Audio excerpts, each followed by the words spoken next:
I'm a mom who prioritizes being a mom, but I also don't want to lose myself in that activity. And I don't think that is healthy for my children either.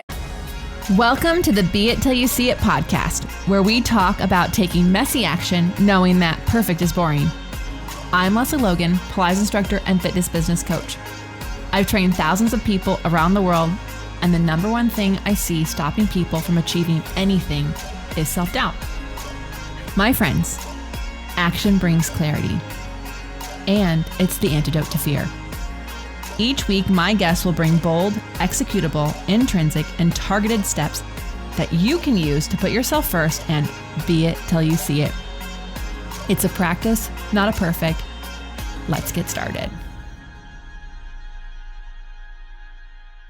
Be it, babe. Oh my gosh. Okay. I felt like I just met a dear friend who I've never known, but it's kind of shocking how we didn't know each other before because I feel like our paths would have crossed. She's an author. She's a publisher. She's a mom. She's an honest, vulnerable human being who I think is going to inspire the heck out of you to lean into who you are and how you do things. And I just really, truly loved this conversation.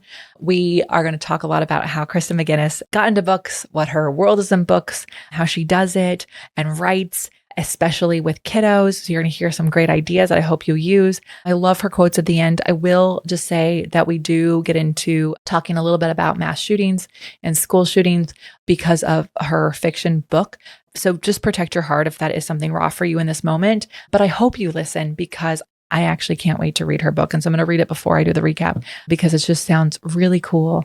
And I'm really inspired in this moment. And so I'm saying this after I interviewed her. So I know that you'll be inspired as soon as you're done listening to this. So here is Kristen McGuiness. All right, Be It Babe. This is going to be fabulous. I already know it. I just met Kristen McGuiness a minute ago, but I can tell by who she is and what she's been up to that you are going to love this person because like you, they wear many hats. So Kristen, can you tell everyone who you are and what you rock at? Absolutely. And thank you for having me on. I'm so glad we were finally able to do this. And it always ends up being perfect timing when you get to do these things and the day and moment you get to do them when it wouldn't have, made sense at the other time. But yeah, I'm Kristen McGuiness and I'm a book lady. I mean, I think that's or a book bitch, depending on the moment.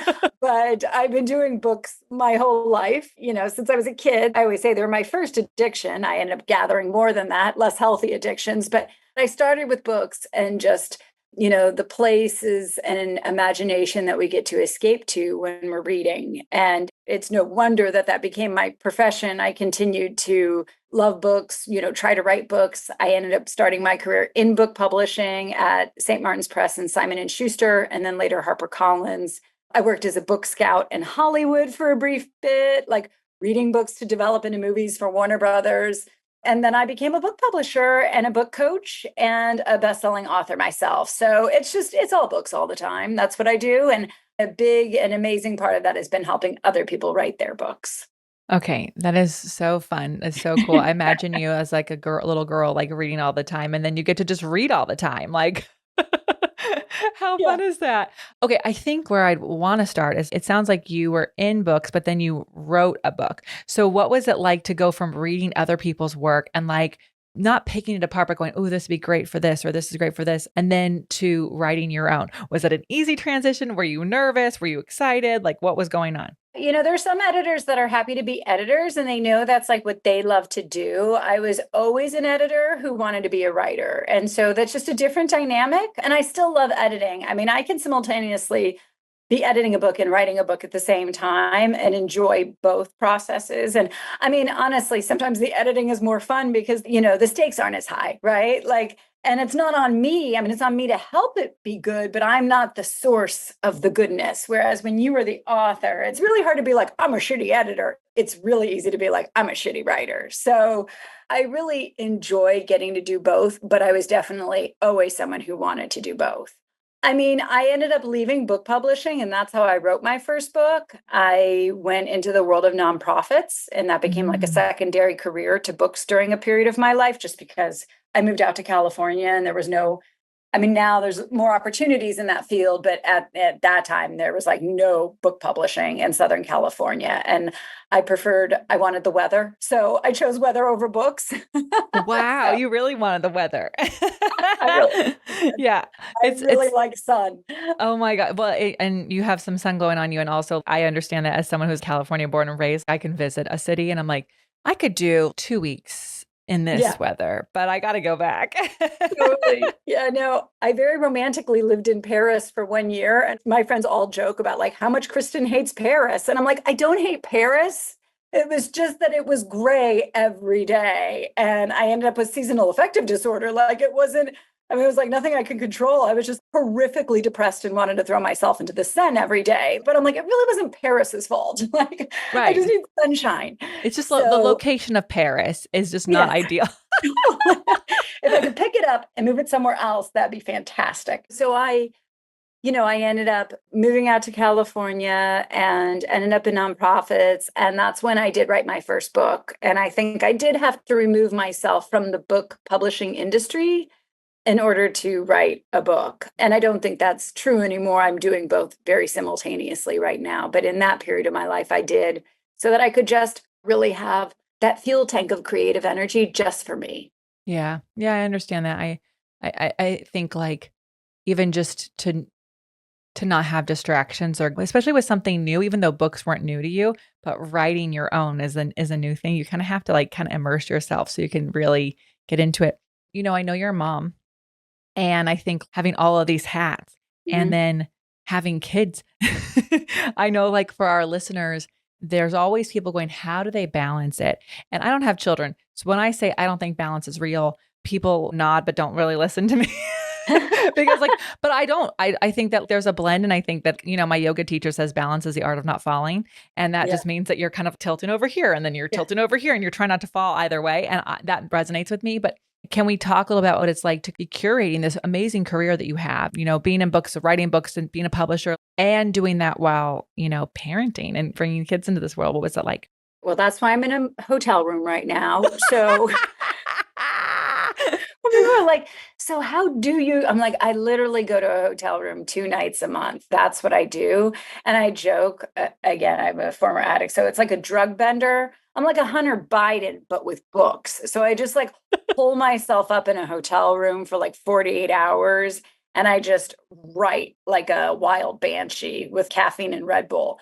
I mean, I find though, whatever that looks like for people, I do think it's about creating the pockets of freedom and the pockets of concentration and the pockets of creativity. Because I mean, I'm also just somebody like I always eat one thing at a time. I'm not good at like fully integrating. So I can't be in the middle of parenting and then be like, give me 5 kids, I'm going to go edit a book. My brain doesn't work that way. And I do think, speaking of the creative fuel tank, I think, at least for me, my creative fuel tank is the same place where I draw my maternal energy from, not surprisingly, because they're both creative forces. And so when I'm in my mom mode and I'm really with my kids, I am running off that creative fuel in the same way I would be if I was writing or editing. So I think it is really hard to be a creative and a mom, because if I've been momming all day long, like at the end of the day, I've got nothing left. I mean, I could like do an Excel spreadsheet. I can put the dishes in the dishwasher, but I'm not going to come up with a masterpiece. And so I've really learned how to pull this time out. Hence, I mean, I wrote a screenplay in the last 12 hours. That's what I have done here today. So I came here yesterday at 3 p.m. and I was like, we're writing a screenplay before I got that podcast tomorrow. And I literally finished it right before we began. But that's how I've learned to like, if I care about my creative career, which is not even the career that pays my bills. I mean, that's still, it's still like a speculative career. If I care about that, whatever that thing is that you love to do, like I've got to really create a boundary for myself to make that something that I hold sacred. I am obsessed with this. I love this so much. I really do. First of all, my friends make fun of me because I'm like, oh, you're going there? This is my favorite hotel because I love a hotel. I love I a find I hotel. get so much done. I wasn't even at a hotel on Monday, but I was at a friend's house. It kind of felt like a hotel. And I was like, Yeah. oh, I got all my work done in 3 hours. Yeah. Okay. And I was like, Yeah. that is so funny because when you're at home, there's so many distractions. Like before on this podcast, we have an older dog. By the time this episode comes out, it's probably past at this point. But, Oh, it's hard. It's hard. You're like, oh, okay, so we're going to be late on that call because I got this thing. And then yeah. I got to do this laundry. And you just can't be that creative Ooh, person. You have to kind of remove yourself. yeah. But I also just love that you highlight, like, I have pockets of this. And I think protecting those pockets, like a pocket of this type of thing, I'm going to focus on this here. It allows you to kind of show up and be the best version of yourself in that moment and not kind of stress about all the things you thought you'd fill in those 2 hours. Yeah. Yeah, I've learned, I mean, look, I think most moms struggle with self-sacrifice because motherhood really demands it. I mean, it is hard. You constantly are belaboring, like, how do I don't want to put myself ahead of my kids. I mean, I want to, I mean, they are and I have young children. I have a 5-year-old and a 9-year-old. I mean, the 9-year-old's obviously more independent, but they're still school-age children. I don't have teenagers at home. And so there is a lot of caregiving, physical, emotional, psychological, that is taking place. And I want to prioritize that. I am a mom who prioritizes being a mom, but I also don't want to lose myself in that activity. And I don't think that is healthy for my children either. And when I do lose myself, that's when I am my worst mom. That's when I'm angry. That's when I'm quick to temper. It's when I don't feel like I'm getting to take care of me. And so I've just really learned that, my mom's like a boomer. We're actually in a fight right now. So it's really interesting. And it's a fight about exactly these things, like these intergenerational dynamics of like, I have to like still lie to my parents and tell them that I'm here doing a business meeting because they'd be like, why are you spending money on a hotel to work on a screenplay that you're not getting paid to do? And I'm like, because I will go insane otherwise. It is so valuable for me to stay sane and creative and whole and human. My mom came from a generation, although she's makes very selfish choices now. Like it was all about like you sacrifice all the way up until retirement and then you just get to be selfish every minute of the day. And I'm like, that doesn't, I mean, I think we've seen by the gross impacts of your generation's choices, that probably wasn't a good idea. But also, I don't think that makes for like a well-lived life. Yeah. I want to feel like I'm getting to show up for others and getting to show up for me. And some level of consistency. And I absolutely agree. Like balance is just not falling down. And also sometimes I think balance is falling down because that's also part of it. You're like, oh, fuck, like I'm off. But I do think creating that integration between we take care of others, but we still take care of ourselves and our dreams and who we are and not losing that identity that exists before, during, and long after our children are grown. Yeah. And also, I just think it's really cool for your young kids to see that you do protect the things that you love. You protect your time with them, but also they're seeing you go and protect the time for like whether or not you get paid for the screenplay. Like it's not about that because the screenplay could lead to something else and to something else, but like it makes you feel whole and it makes you feel alive just as much as parenting would, but it's a different part of you. And so I think it's cool they get to see that because then they get to, when they get older, know that there's an option for them. Like there's possibilities and there's ways they get to see it an example. Yeah, no, I think it's really about like showing again, I've just written, like literally I'm just coming off of writing the screenplay and there's a whole like scene in the screenplay where what are the characters saying? We can't control what happens around us, right? The only thing we can control are the choices we make in that, I mean, I'm an entrepreneur. My husband is also an entrepreneur, which is just, the level of insanity that brings. And especially in the last couple of years where like the global economics have been far out of our control. So we've been terribly impacted by sort of the larger financial environment. And I'm like, but you know what? We get to make choices within that. And that doesn't mean that all of them are happy. Some of them are hard, but just to feel like I have no choice and that this is just the way it is, right? And it's like, no, I mean, we get to create our own pathway through whatever we're navigating. To me, I always say to myself, it's like my little mantra, like, I'm going to write my way through this. Whatever is going on, I'm going to write my way through this. And that's just, for others might be, I'm going to Pilates my way through this, right? Like whatever the thing is, that's your source of healing. And also the thing that helps you to understand how and why life happens. That's what you have to tap into. And without that, then I think you are just on the floor, right? Then you can't even, then there's no balance because you can't even you don't even have a foundation underneath you. Yeah. Yeah. It's so true. There's a million things that go on in a day. I was just recording the podcast drops that we call FYFs, Fuck Yeah Friday. And it's just a short episode where I share listeners' wins and I share one of mine. And I was like, there's 17 things that have gone wrong today. 17. And they're all out of the control. None of them were things like I knocked the first domino forward on that. So you have to just go, okay, what of those do I need to deal with? Can I just put that over here? Or what can I do? What is possible in this moment for me to handle so that I can keep moving the ball forward? Because like you, my husband and I are both entrepreneurs. We work together, which is its own level of insanity. God love you both. I know. Everyone's like, so how do you do it? And I was like, I'm just going to tell you right now, we're still figuring that out. And I think communication is really key. And sometimes we suck at it, but you try and you just go, okay, didn't handle that so good. Next time, I'll handle it better. But I think it's really, there's honesty about it. And I love that you said you write your way through it. Some people will polarize their way through it or journal their way through it or take a long bath through it. But like there's got to be a process for which you reflect and learn and integrate what's going on in your life. No, absolutely. And again, God bless you for being an entrepreneur with your husband. I try to, sometimes I have to help my husband with his business and I'm like, I would quit this job in like 5 minutes.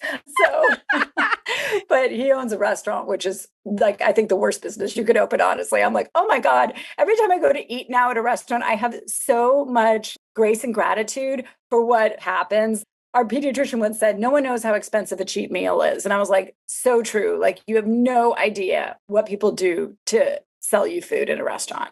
Oh, bless your husband and all the restaurateurs out there. But I don't like the margins. But I would say books are very similar. So I feel like we realized that. Thank you. We kind of realized that a little late. Leslie, that's okay. We're working our way through that. Yeah. No, we did not know that. We knew that books were a slim profit margin. We naively thought the restaurant business wasn't. Then we discovered both were at the same time. We were like, there's a great Macklemore song where he says, if I had done it for the money, I would have been a fucking lawyer. And I'm like, that's like my bumper sticker on the back of my car. Like we're truly here for love and fun.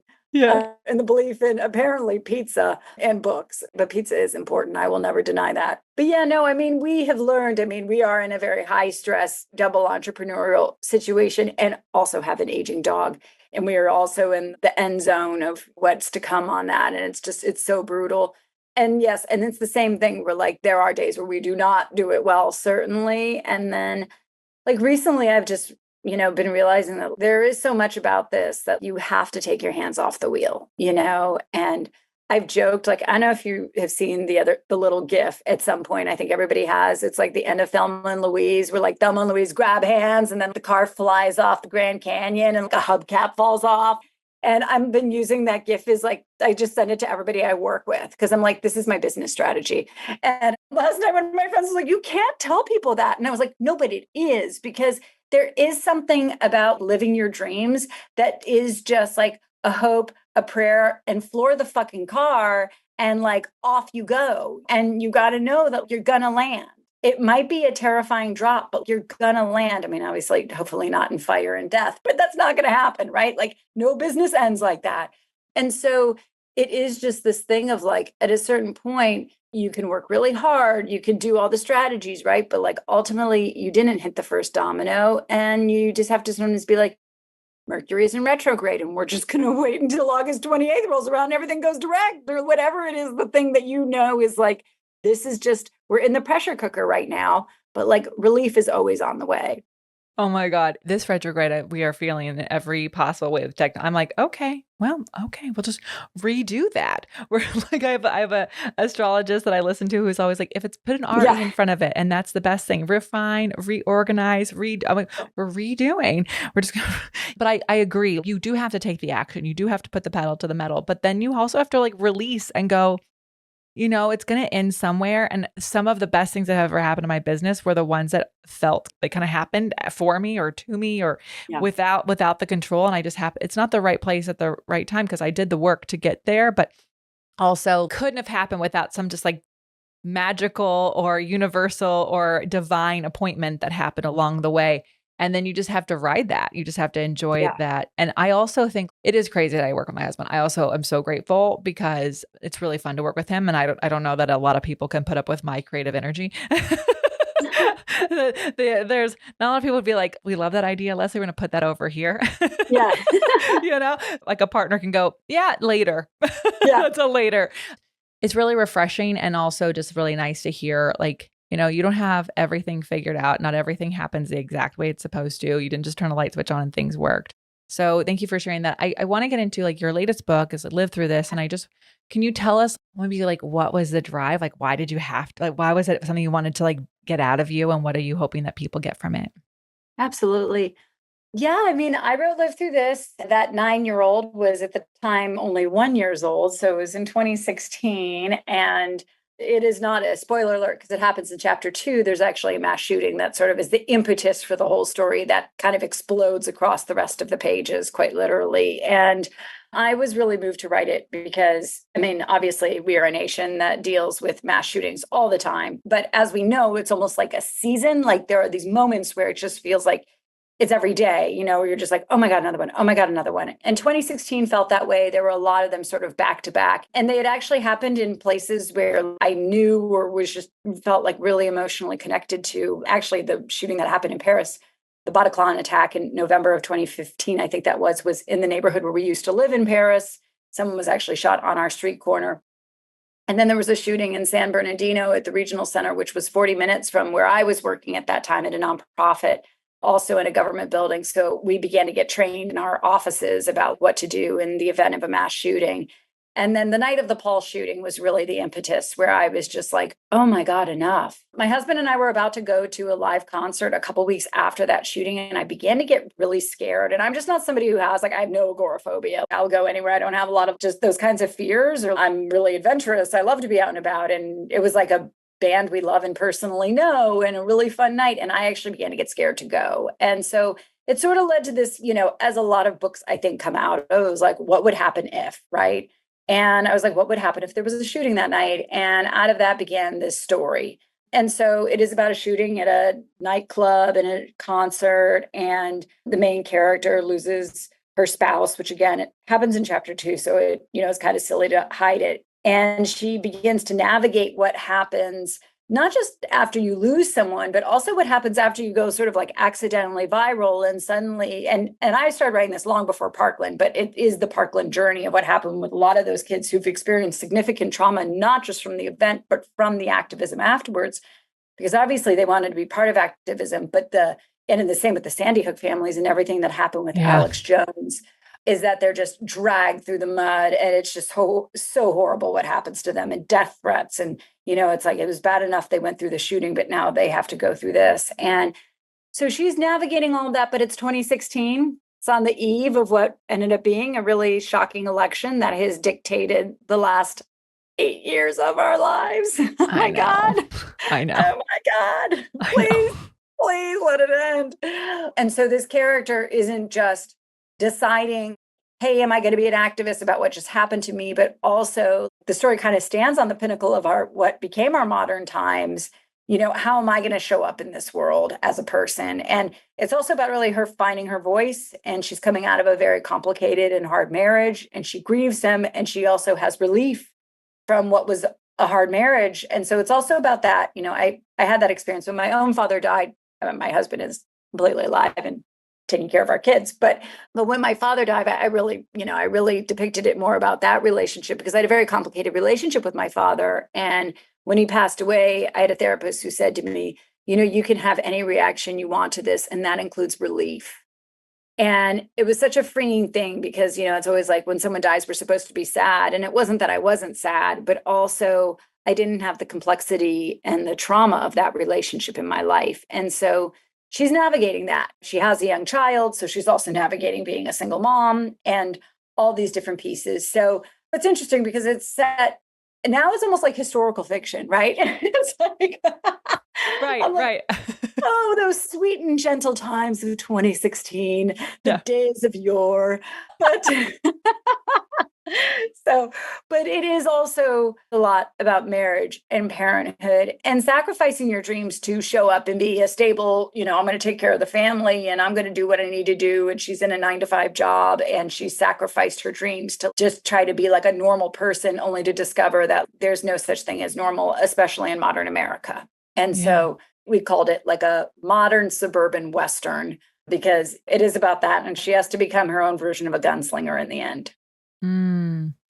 I do love that it's now historical fiction because Yes. I I do long for those days sometimes. My husband and I sometimes I'm like, I just want to not know the House representative for like a state I've never been to. I just want to not know Yes. who that person is.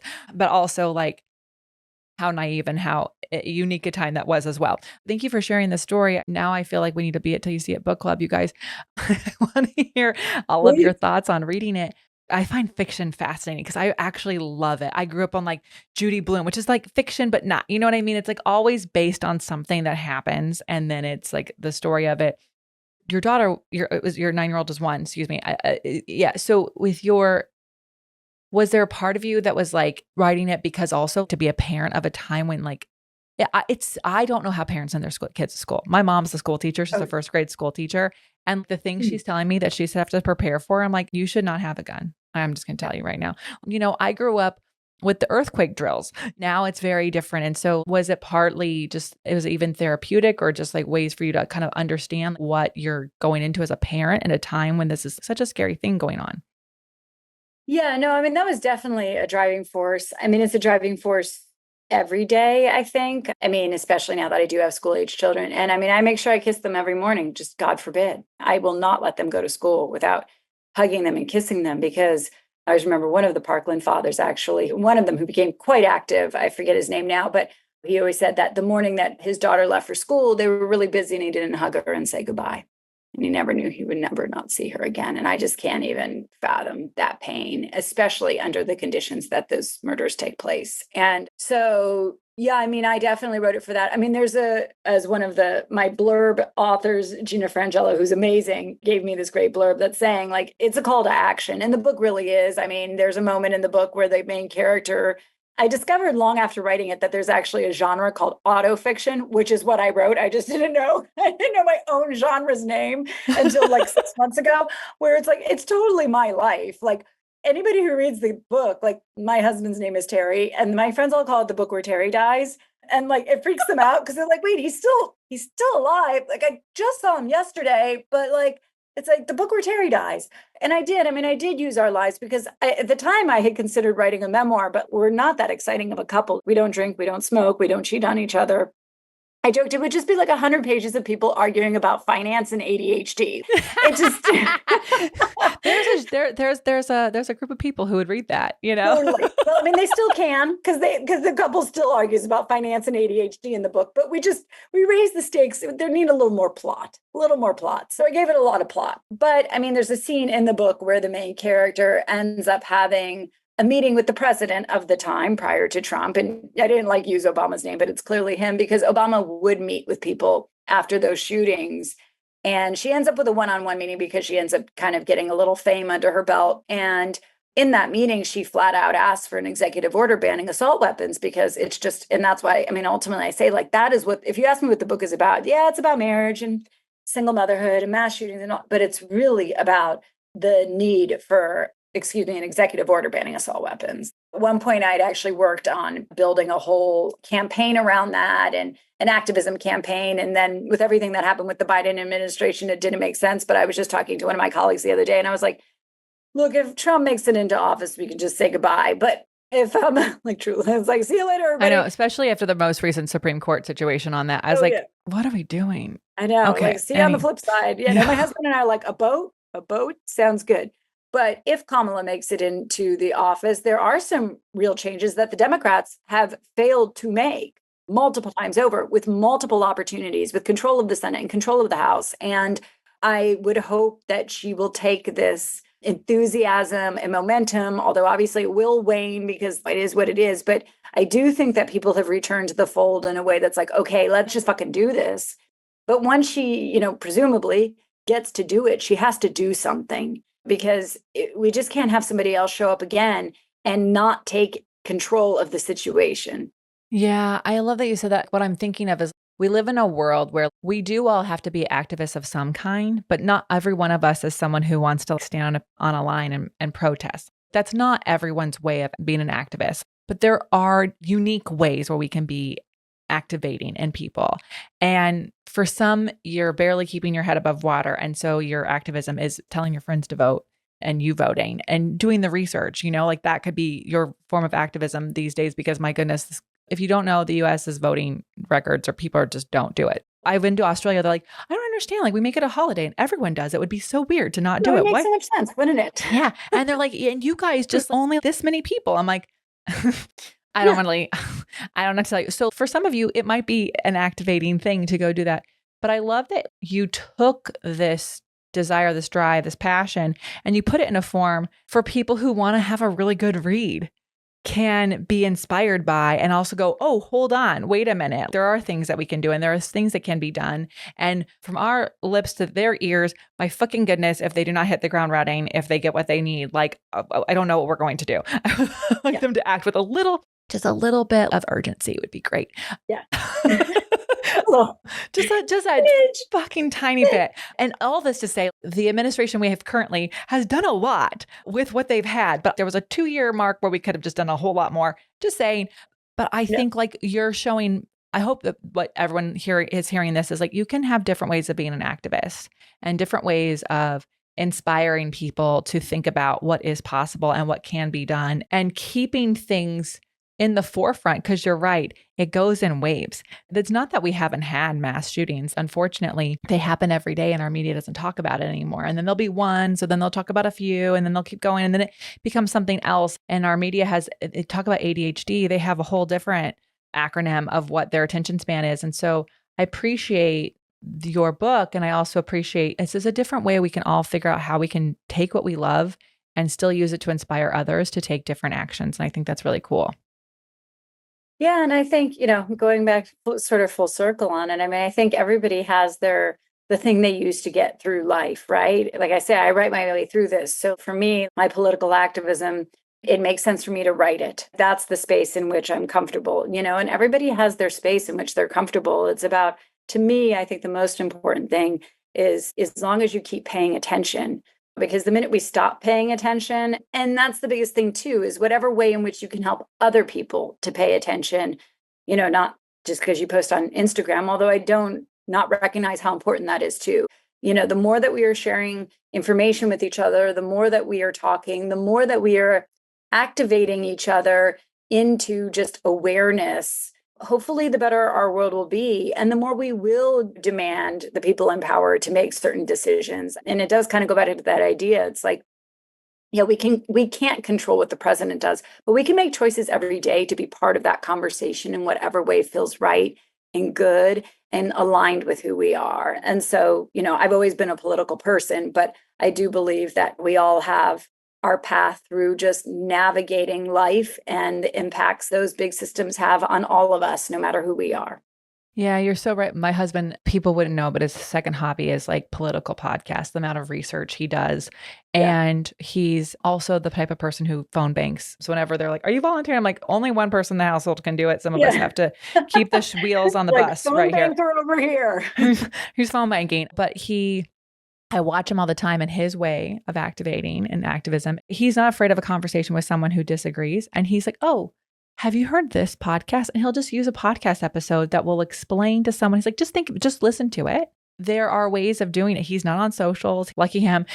But totally. Like we each can have our way of being part of this society and making change. And it can be loud, or it can be writing a book. It can be writing a play. It could also be how you teach a class. It can be the types of music that you're using to help and inspire people and have people ask questions. Or it can be like Brad's like, oh, to our friend who had a flag up, we're like, that's interesting. I wouldn't have expected that from that person. And he just went with quiet curiosity and was like, oh, you should listen to this episode right here. And the guy did. That's where you make really big impact, is in those small relationships. It doesn't feel big in the moment, but it's big over time. And so you're just freaking cool. You're so cool. We're all going to go read your book. What are you most excited about right now? I mean, I just read a screenplay in 12 hours, so I'm very excited about that. Yeah. What did you guys do listening? She wrote a screenplay in 12 hours. I forgot my laundry in the wash machine. So that's what I did. It's not every day of my life, folks. So by no means, there are a lot of days that are just laundry and lifting up a 80-pound dog who can't stand by himself. I take care of a lot of people. No, but I did get to do that. But the exciting part of that, the reason why I just cracked that out, is that Live Through This is actually going to a very big actress in the next week. And I wanted to have some sample writing to go with it. So that was the motivation to be like, I'm having dinner with the producer tonight. And I was like, I'm going to crack out that screenplay. She's a dear friend of mine. I'm going to give her a draft of it tonight.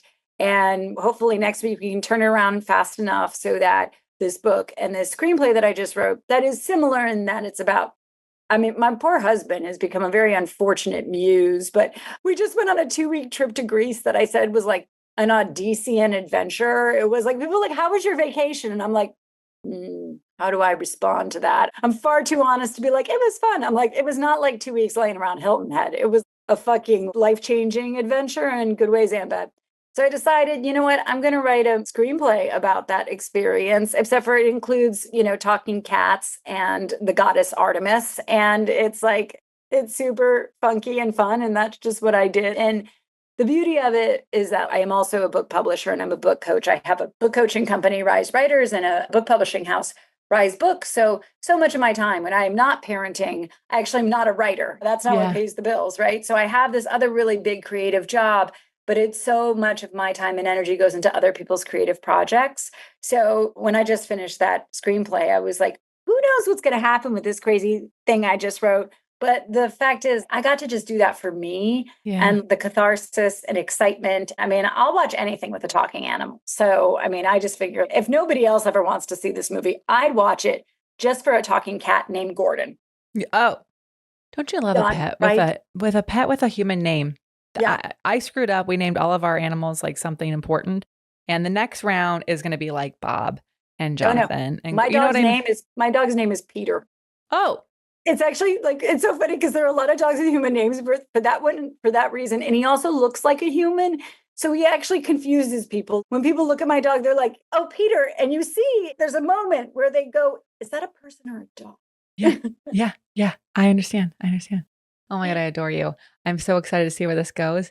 And I just so appreciate your vulnerability and honesty about how you do life, because I think that for everyone listening, there's something to pick up there. We're going to take a brief break and then we're going to find out how people can find you, follow you, read all of your goodness. All right, Kristen, tell us where people can read your amazing book or find out if Gordon ever makes it on the big screen. Yeah. Let's say, if ever there was a cat who deserved the big screen. No, you can find me at Kristen McGuiness on Instagram or at Rise Literary. But my website is riseliterary.com, where you can learn more about me and the book publishing house, Rise Books, as well as all of our book coaching programs. If you are writing a book and are interested in finding out how you do that, we offer lots of ways to find your path to publishing, which is like our trademarkable motto. But also you can find Live Through This anywhere it's sold. It's distributed by Simon & Schuster. So we are everywhere, Barnes & Noble, Amazon. I guess I will flash the book. Yeah, so wherever books are sold. So yeah, but otherwise just come and check us out and hope to connect with some of y'all listening soon. All right, before I let you go, bold, executable, intrinsic, targeted steps people can take to be it till they see it. What do you have for us? All right. When I read the email beforehand, I was like, yikes. I know. You know what, though? You're brilliant. It'll it's going to be brilliant, whatever you say. So don't be yikes. No, I mean, I think if I could just show the gift from the end of Thelma and Louise, that would be it. But I do think it is it. I think it's about never lose sight of the dream, no matter what. And no matter what quote gets in the way, no matter what life shows up, no matter what children you have, no matter where your marriage goes or whether you get married or not, or whether you have kids, no matter whether the dog passes away or you get a kitten, no matter what comes, there's this great, I think it's an Emmylou Harris song that says, all that you have is your soul. And I think that that's really true. We are always there underneath it all.